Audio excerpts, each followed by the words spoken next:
ഇപ്പം അവിടെ ഈ ഉള്ള അയ്യപ്പന് കൊടുത്തിരിക്കുന്ന സ്വർണം മുഴുവനും ഓരോരുത്തർ അടിച്ചു മാറ്റിക്കൊണ്ട് പോയി.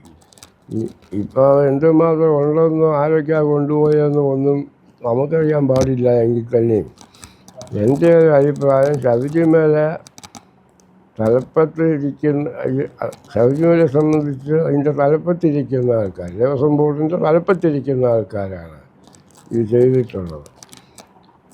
ദേവസ്വം പ്രസിഡൻറ്റും കമ്മീഷണറും അതുപോലെ അവിടുത്തെ വലിയ വലിയ ഉദ്യോഗസ്ഥന്മാർ അടങ്ങുന്ന ഒരു സംഘമാണ് ഇതിൻ്റെ പിന്നിൽ പ്രവർത്തിച്ചുള്ളത്.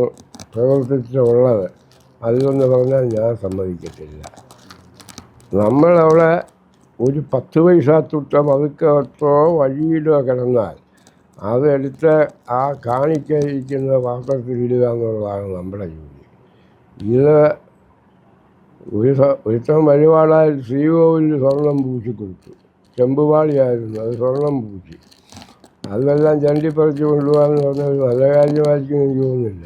ഇനിയിപ്പോൾ അടുത്ത കൊല്ലത്തേക്ക് ഇതുപോലത്തെ ആൾക്കാരാണ് ശബരിമല ദേവസ്വം ലൂട്ടിച്ചിരിക്കുന്നതെങ്കിൽ ശബരിമല പ്രതിഷ്ഠിച്ചിരിക്കുന്ന പ്രതിഷ്ഠ വരെ അവരടിച്ചു മാറ്റിക്കൊണ്ടുപോയി കാശുണ്ടാകും, യാതൊരു സംശയവുമില്ല.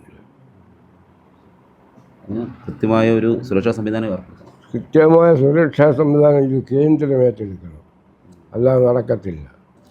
കേരളം ഭരിക്കുന്ന മാറി മാറി വരുന്ന സർക്കാരിനെ കൊണ്ട് ഇത് നടക്കുന്ന കാര്യമായിരിക്കില്ല. ഞാൻ പറഞ്ഞതൊന്ന് ആലോചിച്ച് നോക്കിയാൽ അതിൻ്റെ ബുദ്ധിമുട്ട് മനസ്സിലാകും. ഈ പ്രാവശ്യം ദ്വാരപാലകന്മാരെ കൊണ്ടുപോയിട്ടുള്ളെങ്കിൽ അടുത്ത പ്രാവശ്യം ശ്രീകോവിലിനകത്തിരിക്കുന്ന വിഗ്രഹം വരെ അവരടിച്ചു മാറ്റിക്കൊണ്ടുപോകും.